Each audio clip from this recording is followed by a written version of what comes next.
when we need to know something in the deen, what is our methodology? What do we do? When we need to know something in the deen, what do we do? Where do we go? Where's the first place that you go? Okay, someone said to the Quran. Of course, right? You want to be a Muslim otherwise. One thing Muslims all agree on is the Quran, which is a big deal. You go to Christianity, they don't agree on the Bible, right? 100 different Bibles. Okay. Next, then what do you do after that? You go to the Sunnah. So we know that. But is that the limit of what we know? If that's the limit of what you know, okay, then yes, you're going to wonder, why is there something like called a madhhab? But when you start pixelating a little more, adding some more pixels to the picture, you're going to realize it's not just two tones. Why is that? The Quran, are all the verses of the Quran the same regarding evidence? The answer is no. The verses of the Quran are 4 types, okay? So you could have an idea. The first type is called nas, which means a verse of Quran with one possible meaning. You cannot differ upon it, right? For example, when Allah subhanahu wa ta'ala says a number, there's no difference of opinion in the Arabic language on a number, right? Whenever Allah says 3 days of fasting, 7 when you get home regarding Hajj, this is nas, there's no difference on it, okay? The next type of ayah of Quran is called zahir,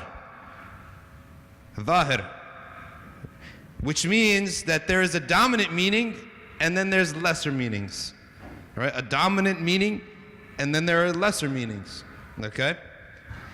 Now the third type, you can probably predict where it's going. A verse of Quran with words, with terms that have equal possible meanings. Equal possible meanings. Like we'll need an explanation. Like a yad, it could be the wrist to the fingertips, it could be the elbow to the fingertips, it could be to the shoulder to the fingertips, right? We need an explanation. What does it mean when we take action upon the yad? All right? So this is mukhtalaf. And then you have a fourth word, type of word or verse, which is called mutashabih. Mutashabih, which means if we take the meaning of it, it may lead us down another path. So what do we say? What Allah Himself, how could you say that there's mutashabih, which means verses that if you take it at face value, you might go astray? How could we say that? Because Allah Himself said it, right? Ukharu mutashabihat. All right? Why did Allah put mutashabih verses in there? To test you. Because Allah says, whoever has a disease in his heart, he will go searching, digging in the mutashabih. Digging in the mutashabih. Okay? Digging. Just, sometimes you're talking to your son, and he overhears you saying something to your wife.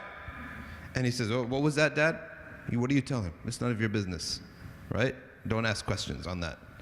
This is a test. The mutashabih is in the Quran as a test. One of them, Imam Zayd gave the khutbah about it today. Right? Something, the explanation of which, if you take it on the face value, you'll go astray. This is as a test. Okay? So the ayahs of the Quran are not all the same. So when we say Quran, we need to know what we're talking about. Okay? Someone may go with this zeal. I'm going to do every single thing the Quran tells us to do. Yeah, in principle you're good, but you're ignorant. You need to be taught, right? You need to talk to people, because Allah subhanahu wa ta'ala speaks about knowledge and He says it's in the sudur, it's in the chests of people, okay? Knowledge is in the chests of people. That means it's better off that you meet with an individual than try to do it yourself. He can explain you these things.